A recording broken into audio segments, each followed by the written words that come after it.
다윗이 죽을 날이 임박하매 그 아들 솔로몬에게 명령하여 이르되 내가 이제 세상 모든 사람이 가는 길로 가게 되었노니 너는 힘써 대장부가 되고 내 하나님 여호와의 명령을 지켜 그 길로 행하여 그 법률과 계명과 율례와 증거를 모세율법에 기록된 대로 지키라. 그리하면 내가 무엇을 하든지 어디로 가든지 형통할지라.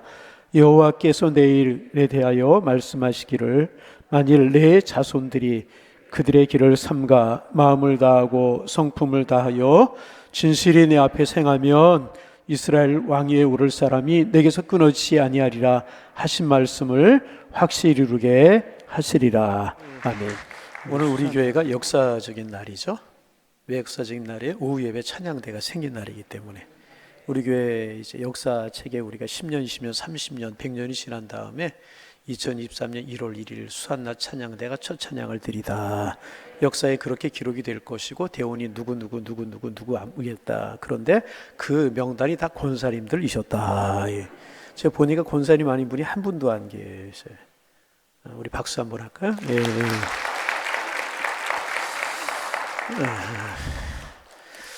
오늘 좀 이렇게 제가 부끄러운 사진을 한 장 좀 보여드리면서 오늘 말씀을 좀 시작하려고 그래요. 사진 한 장 띄워주시겠어요? 이게 무슨 사진인 줄 아세요? 저희 가족 사진입니다. 제일 제가 보기에 좌측에 밤색 양복 입고 있는 사람이 저예요. 제가 결혼하고 바로였었어요. 그 옆에 계시는 예쁜 공주 같은 분이 누군지 아세요? 저희 아내입니다. 형님 가족들, 조카들 이렇게 있고 가운데 앉으신 분이 저희 어머니셨는데 그때까지 돌아가실 때까지 쪽을 옛날에 어른들 왜 쪽을 치셨잖아요. 그리고 그 옆에가 아버님이신데 아버님은 이때 이제 이제 이 오셔서 몇 년 지난 그런 다음이었었어요. 그냥 제가 이거 왜 사진을 보여드리냐, 오늘 0시 예배 또 낮 예배 오후 예배까지 좀 피곤한데 오후 예배 나오신 여러분들이 너무나 고마워서 보너스로 여러분들에게 사진을 보여드리는 거예요. 이제 좀 지워주셔도 되게. 저 괜찮죠?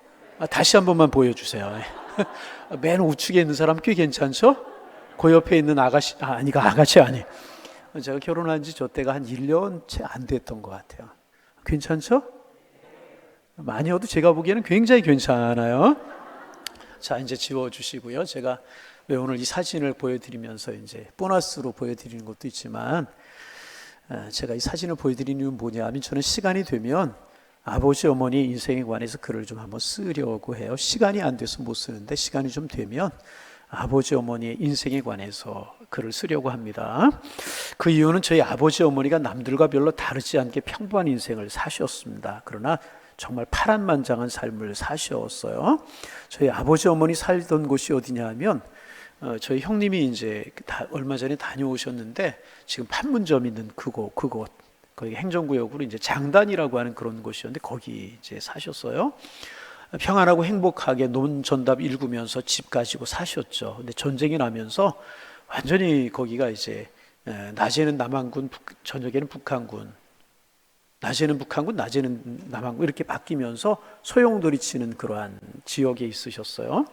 아버님이 의용대 활동을 하셔가지고 공산당들에게 지목을 받아가지고 일찍 혼자 남아 하셨고, 어머니는 이제 저 위에 누님이 한 분 계셨고 성님이 두 분이셨는데 그 3남매를 데리고 혼자 남아를 하셨는데, 어려서 어머님이 그 남아 하셨던 이야기를 말씀으로 하시면 정말 밤을 새워서 끝이지 않을 정도로 그렇게 이제 이야기를 하시고 이제 그렇게 하셨던 기억이 나요. 정말 파란만장한 삶을 사셔서 그렇게 이제 전답 다 이북에 놓으시고 피난 오셨고 서울 변두리에 참 어려운 삶을 사셨습니다.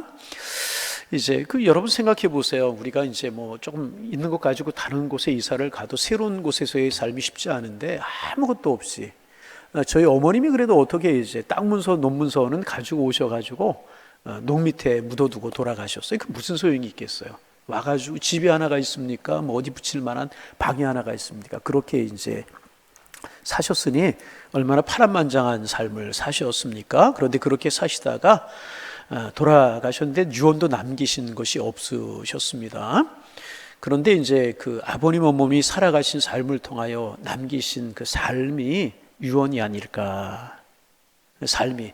특별히 유언을 남기신 일은 없으셨지만은 어머님이 갑자기 돌아가셨고, 아버님은 이제 조금 이제 병이 있으셔서 투병하시다가 이제 돌아가셨는데, 그래서 유언과도 같은 말씀을 남긴 것은 없지만은 삶이 유언이 아니신가. 성실히 사시고 다른 사람에게 선을 베푸시고 사시고, 자녀들이 볼 때 부모님의 삶은 다 아름답지만 참 아름다운 삶을 이제 살아가셨습니다.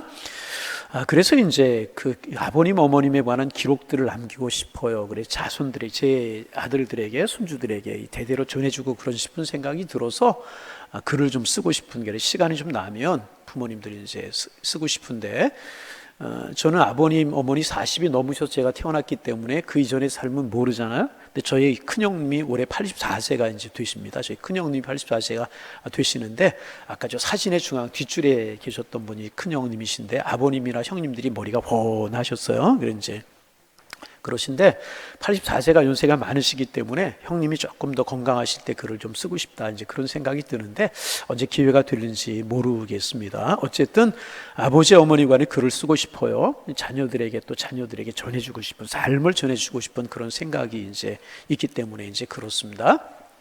제가 이런 이야기로 오늘 말씀을 시작하는 이유는 뭐냐 하면, 저희 아버님 어머님 세대가 다 파란만장한 삶을 사셨잖아요. 근데 이제 저희 아버님 어머니 세대만이 아니라 오늘 우리가 묵상해 보려고 하는 다윗도 정말 파란만장한 삶을 살았어요. 그죠? 그래서 이제 저희 아버님 어머님에 관한 사진 이야기 다 잊어버리고 다윗에게 이제 마음을 집중합니다.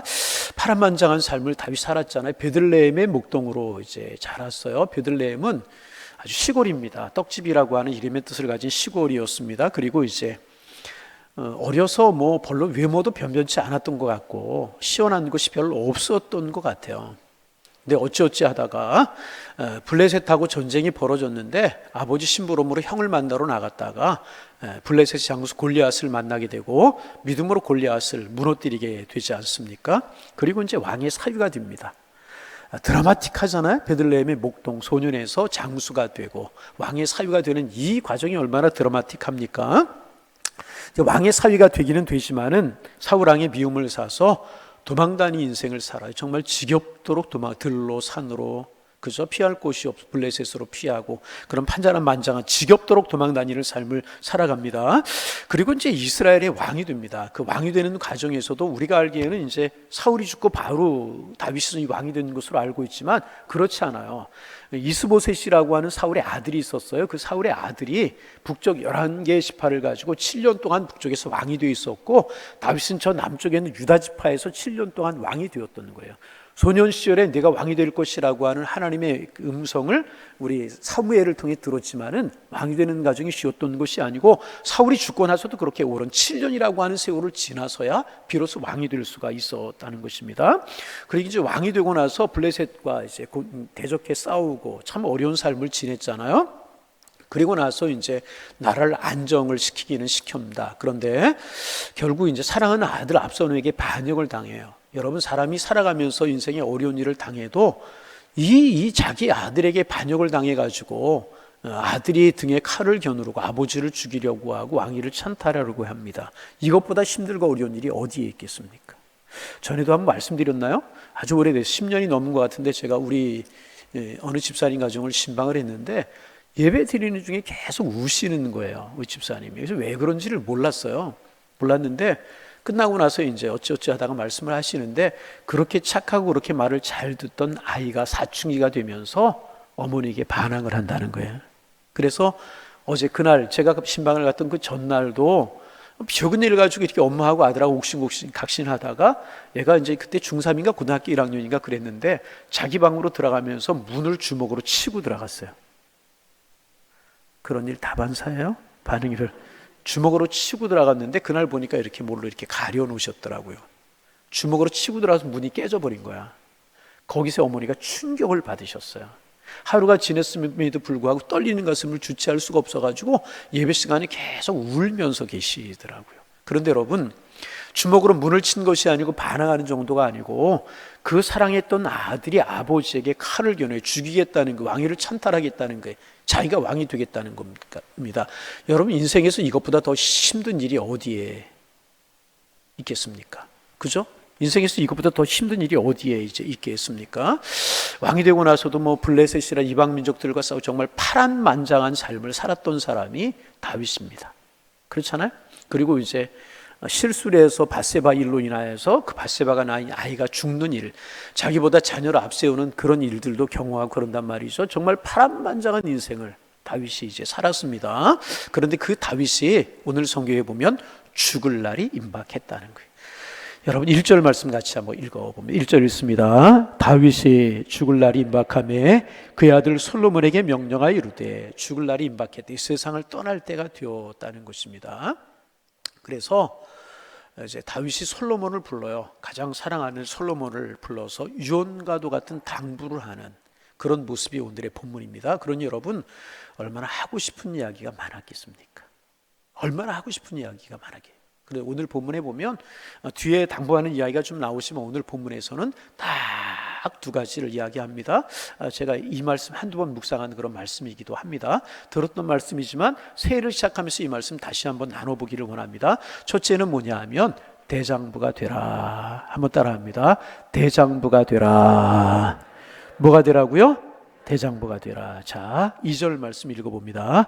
내가 이제 세상 2절 말씀 소리내어서 내가 이제 세상 모든 사람이 가는 길로 가게 되었노니 너는 힘써 무엇이 되라? 힘써 대장. 아버지는 아들이 대장부가 되기를 원했어요. 위축되지 않고 가슴을 펴고 살기를 원했습니다. 적은 일에 실망하지 않고 용기를 가지고 살아가는 사람이 되기를 원했습니다. 작은 실패와 좌절하지 않고 당당하게 살아가기를 바랬습니다. 검증되지 않은 남의 말에 흔들리지 않고 바위같이 굳건한 삶을 살아가는 대장부가 되기를 아버지 다윗은 솔로몬에게 원했다는 것입니다. 적은 이익에 동요되지 않고 설령 손해를 볼지라도 대의를 따라 살아가는 당당한 대장부가 되기를 원했다는 것입니다. 삶을 도박처럼 가볍게 여기지 않고 진지하고 성실하게 살아가는 대장부가 되기를 아버지 다윗은 아들 솔로몬에게 원했다는 것입니다. 여러분 올 한해 대장부가 되시기를 바랍니다. 그런데 이것은 가만히 다윗의 인생을 생각해 보면요, 다윗의 경험에서 나온 것이었습니다. 일개의 목독에 불과했지만 한 권도 다윗은 비굴하지 않았어요. 쫄장부로 살지 않았어요. 그중하는 형들 앞에서도 옳은 일을 포기하지 않았고요, 골리앗 앞에서도, 골리앗의 고함소리 앞에서도요 위축되지 않고 당당했습니다. 대장부였었습니다. 언제나 옳은 길을 따라 살려고 했었고요, 사울 왕을 죽일 수 있는 기회가 있었지만 하나님이 기름 부어 세운 종을 함부로 하는 것은 하나님의 뜻이 아니다. 대장부의 마음을 가지고 그를 놓아주었어요. 골리앗 앞에 떨지 않고 당당하게 나아가지 않았습니까? 그게 장부의 모습이었습니다. 그러면서 그는요 하나님께 자신에게 준 비전, 다시 말하면 이스라엘의 왕이 되리라고 한 목표를 향해서 한 걸음 한 걸음 성실하게 그의 인생길을 걸어갔습니다. 그런데 여러분 가만히 이런 다윗의 대장부 같은 당당한 모습을 생각해 보시기를 바랍니다. 말씀드렸던 것처럼 외모도 볼품이 없고 출신 성부도 볼품이 없어요. 그렇죠? 저 베들레헴의 하나의 그냥 목동으로 그런 가정에 태어나다 그렇게 살다 죽을 그런 사람이었다는 것입니다. 그런데 정말 이런 대장부의 모습으로 당당하게 인생을 그가 살아갔다는 것입니다. 그러면 이런 대장부의 모습, 이런 당당한 모습이 어디에서 나왔을까? 어디에서 나왔을까? 여러분 이런 당당하고 대장부와 같은 기계가 다윗의 어떤 모습에서 나왔을 것이라고 생각이 되십니까? 한 가지예요. 다른 것 아니에요. 한번 따라합니다. 믿음에서. 무엇에서? 믿음에서. 믿음에서 나왔어요. 여러분 구체적인 예를 들어볼까요? 골리앗 앞에 나아가잖아요. 골리앗은 기골이 장대하잖아요. 우리로 말하면 2m가 넘는 사람이었어요. 누구도 골리앗 앞에 나갈 생각을 하지 못해요. 그런데 다윗이 물맷돌 하나 들고 나가면서 뭐라고 이야기한 줄 아세요? 너는 칼과 단창으로 오지만 나는 만군의 여호와의 이름으로 네게 가노라. 다시 골리앗은 뭐로 와요? 칼과 단창, 세상적인 무기, 당당한 그의 모습으로 나오잖아요. 그런데 다윗은 물맷돌이 도대체 여러분 뭡니까? 그 적중한 활용률도 많지 않은 것이고요, 귀걸이 장대하고 창을 가지고 방패를 가지고 칼을 가진 그런 골리앗 앞에 물맷돌이 뭐겠습니까? 그래서 여러분 물맷돌을 던지잖아요. 물맷돌이 골리앗의 정수리에 맞아 골리앗이 넘어지잖아요. 그럼 물맷돌이 골리앗을 넘어뜨리겠습니까? 아닙니다. 골리앗을 넘어뜨리신 분은 하나님이시라는 거죠. 그러면 그 다윗의 물맷돌을 사용하신 분이 누구신가? 하나님이시라는 거예요. 어떻게 사용하셨는가? 다윗이 믿음을 가지고 나아갔기에 하나님은 그 다윗을 사용하셨다는 거예요. 믿음의 대장부였었다는 거예요. 믿음으로 나아갔다는 거예요. 여러분 그렇죠. 믿음의 대장부였다는 거예요. 믿음이 무너뜨린 것이지 그 물맷돌이 무너뜨린 것이 아니라는 거예요. 그런가 하면 이제 늘 말씀을 드리잖아요. 사울을 죽일 수 있는 기회가 있었어요. 굴에 숨어 있을 때 사울이 들어와요. 아, 죽었구나. 깜짝 놀라고 있을 때 사울이 볼 일을 봐요. 그때 주변에 있는 사람들이 다 하나님께서 당신에게 주신 기회입니다. 하나님께서 옳게 행하고 잘못되게 행하는 사울을 보시고 옳게 행하는 당신에게 사울을 죽일 수 있는 기회를 주신 것입니다. 기회입니다. 죽이십시오. 누구 죽여도 나무랄 사람이 없었고 잘못된 일이라고 할 사람이 아무도 없었다는 거예요. 그런 다윗은 그 짧은 순간에 믿음으로 하나님을 바라보잖아요. 자기의 미운 감정, 서운한 마음으로 사울을 바라본 것이 아니라 믿음으로 하나님을 바라보잖아요. 하나님이 기름 부어 세운 종을 내가 함부로 할 수 없다. 다시 하나님이 기름 부어 세운 종을 내가 죽이는 것은 하나님이 원하시는 일이 아니다. 하나님이 기름 부어 세운 종은 누가 하신다? 하나님이 하신다. 할렐루야. 그 짧은 순간에 믿음으로 하나님을 바라볼 수 있었다. 그러게 여러분, 다윗은 믿음의 대장부였었다. 그런 기계, 그런 열정, 그런 당당함, 옳은 일을 포기하지 않는 그런 당당함, 비굴한 방법을 사정하지 않고 정도를 걸어가는 이런 당당함이 어디에서 나왔느냐? 믿음에서 나왔다는 거예요. 다윗은 믿음의 대장부였었다는 거죠. 여러분, 올 한해 믿음의 대장부가 되기를 소망합니다. 옆 사람 좀 인사 좀 해. 믿음의 대장부 되십시오. 아멘. 아멘. 무엇보다 믿음의 대장부가 되실 수 있기를 주님의 이름으로 축원합니다. 0시 예배나 오늘 낮 예배나 지금이나 흐름이 다 같은 흐름이에요. 자, 0시 예배 주신 말씀, 산파들이 하나님을 경외하였을 때 하나님이 그들의 집안을 흥왕하게 하셨어요. 하나님을 경외한다는 게 뭐예요? 믿음의 대장부라는 거잖아요. 왕의 명령보다 하나님의 명령을 더 소중하게 여겼어요. 하나님께 올인했어요. 죽음을 두려워하지 않았어요. 하나님 책임질 것을 믿었어요. 믿음의 대장부잖아요. 낮 예배 주신 말씀, 자기의 이익을 위해서 세겜 땅에 거했을 때 쫄장부였었죠. 그러나 베델로 올라가는 믿음의 대장부. 여러분, 믿음의 대장부가 되시기를 주님의 이름으로 축원합니다. 그런데 다윗도 사람이기 때문에 늘 믿음으로 행했나? 그렇지 못할 때도 있잖아요. 대장부처럼 살지 못할 때가 있었잖아요. 나발이라고 하는 사람이 다윗을 모욕했어요. 도와달라고 그럴 때 도와주지 않았어요. 참지 못해서 나발의 가문을 멸망시키려고 분노한 적이 있었어요. 나발의 아내 아비가일이 아니었다면 이 지혜로운 아비가일이 다윗을 막았잖아요. 그리고 사정했잖아요. 아비가일이 아니었다면 큰 죄를 지을 뻔한 적도 있었다는 것입니다. 이것은 대장부처럼 대범하지 못하고 속이 좁은 데서 나온 처신이었다는 것입니다. 이런 삶이 다윗이 이제 세상을 떠날 날이 얼마 남지 않은 이때에 그 인생을 쭉 돌아보지 않았겠습니까? 이런 것들이 막 주마등처럼 지나가지 않았겠습니까? 그리고 다윗이 내린 결론이 하나가 있어요. 아, 그렇구나. 믿음으로 살면 하나님이 복을 주시는구나. 믿음으로 살면 하나님 책임져 주시는구나. 믿음의 대장부가 되는 것이 가장 소중하구나. 이것을 알았기에 너는 대장부가 되라. 반복합니다. 대장부가 되시기를 바랍니다. 즉은 말 한마디에 흔들리는 그런 신앙이 아니고 하나님의 말씀 따라가고, 즉은 유익과 즉은 나의 체면을 위해서 흔들리고 믿음이 흔들리는 그런 쫄장부의 인생을 사는 것이 아니라 하나님의 정말 크신 뜻을 따라 믿음을 가지고 당당하게 대장부로 사시기를 바랍니다. 대장부로 사요. 당당하게, 힘차게. 두 번째로 단순합니다. 다윗은 하나님의 말씀대로 살 것을 가르칩니다. 본문 3절 보시겠습니다. 3절 봅니다. 여호와께서 죄송합니다. 4절 봤어요. 3절입니다. 내 하나님 여호와의 명령을 지켜 그 길로 행하여 그 법률과 계명과 율례와 증거를 모세율법에 기록된 대로 지키라. 무슨 말씀이에요?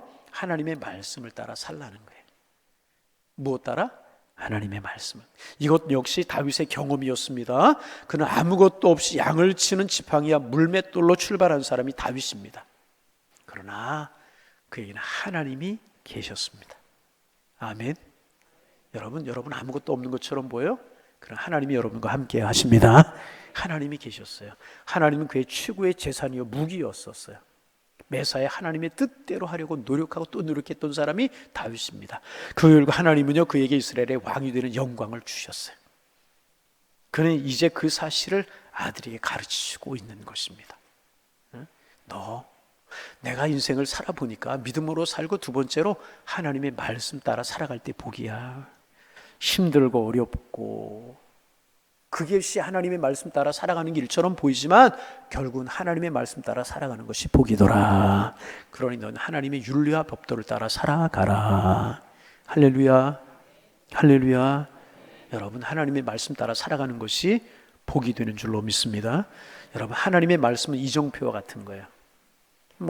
별로 그런 일이 별로 없지만 가끔 어디 이제 서울이나 어디 이제 갔다 오다가 전철을 이렇게 환승해야 되는 그런 때가 있고 버스를 환승해야 되는 때가 있어요.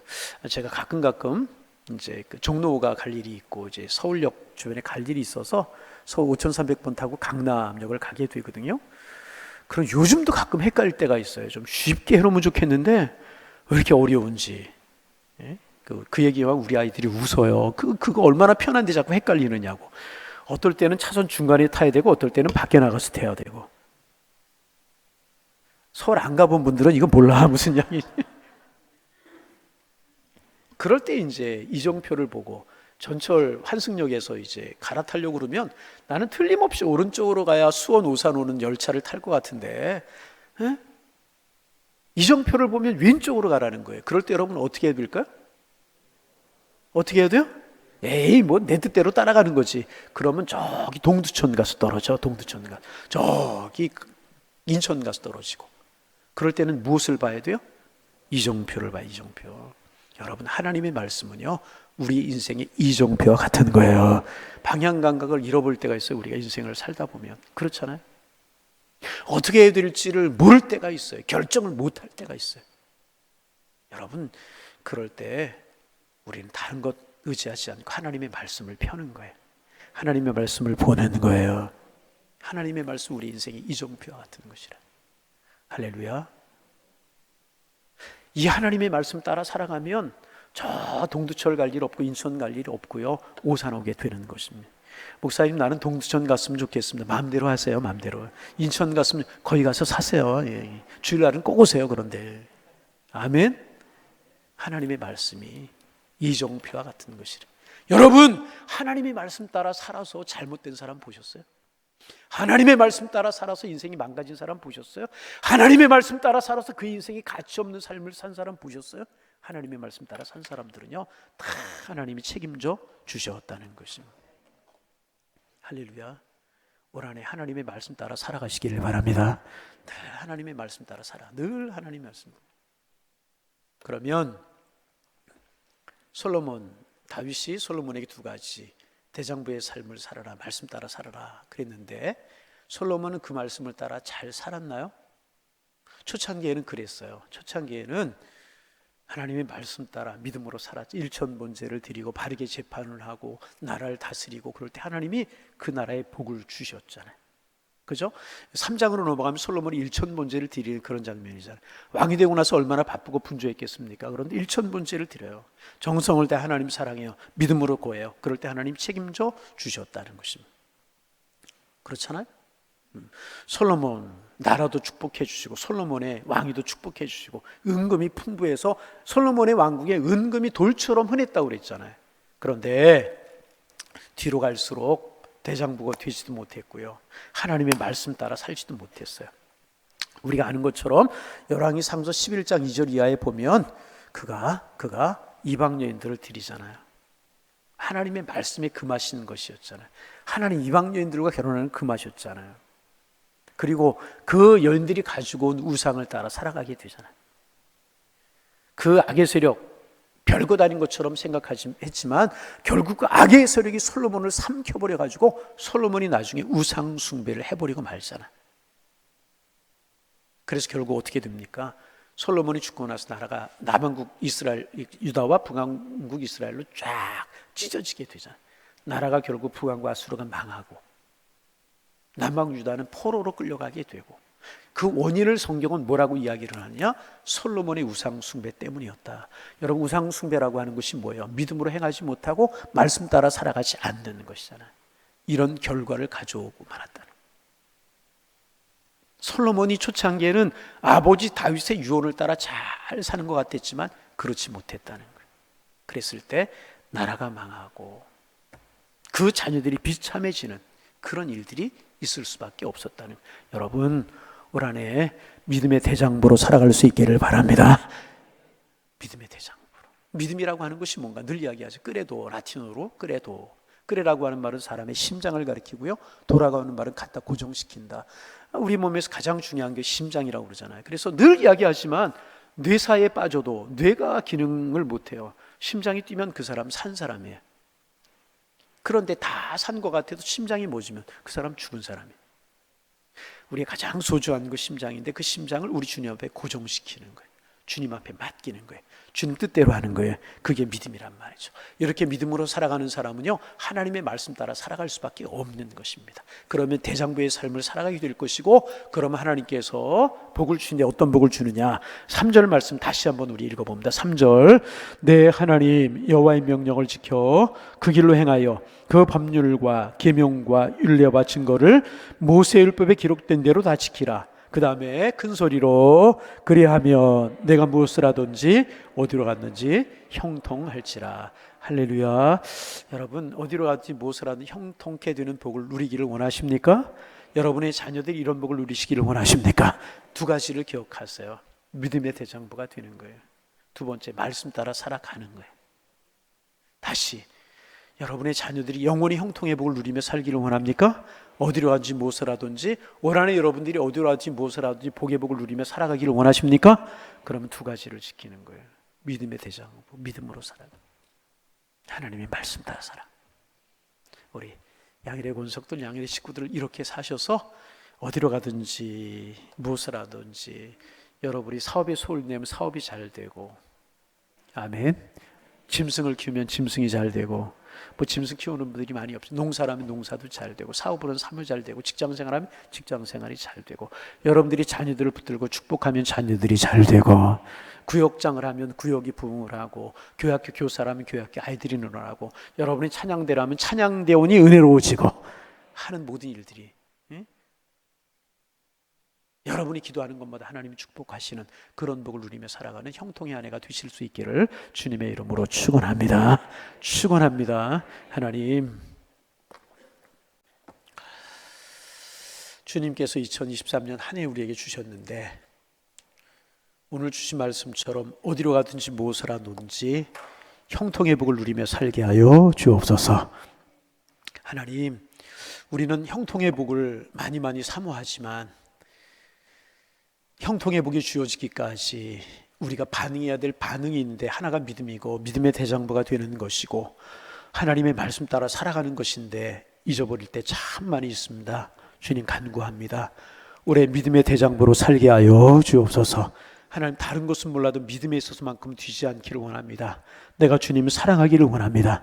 주님 은혜 속에 살아가기를 원합니다. 하나님, 믿음 주시고 은혜를 허락하여 주옵소서. 믿음의 대장부로 살게 없어서 우리의 기도 제목이 되게 하시고, 하나님, 무엇보다 우리 하나님의 말씀 따라 살아가는 한 해가 되기를 원합니다. 은혜 허락하여 주옵소서. 축복 주옵소서. 그러한 기도가 저희들의 기도고 그러한 사모함이 저희들의 사모함이 되게 도와주셔서 주님 예비하신 축복을 누리며 살아가는 저희들 되게 하여 주옵소서. 솔로몬이 그 유언을 따라 처음에 하나님의 축복을 누리며 형통의 복을 누렸지만 그 말씀, 그 믿음에서 떠났을 때 그 축복, 그 은혜가 깨져버리고 말았는데, 주님 간절히 사모하며 기도합니다. 처음이나 마지막이나 꾸준한 믿음의 길을 걸어가 하나님의 축복 누리며 살게 하여 주옵소서. 예수님의 이름으로 기도하옵나이다. 아멘.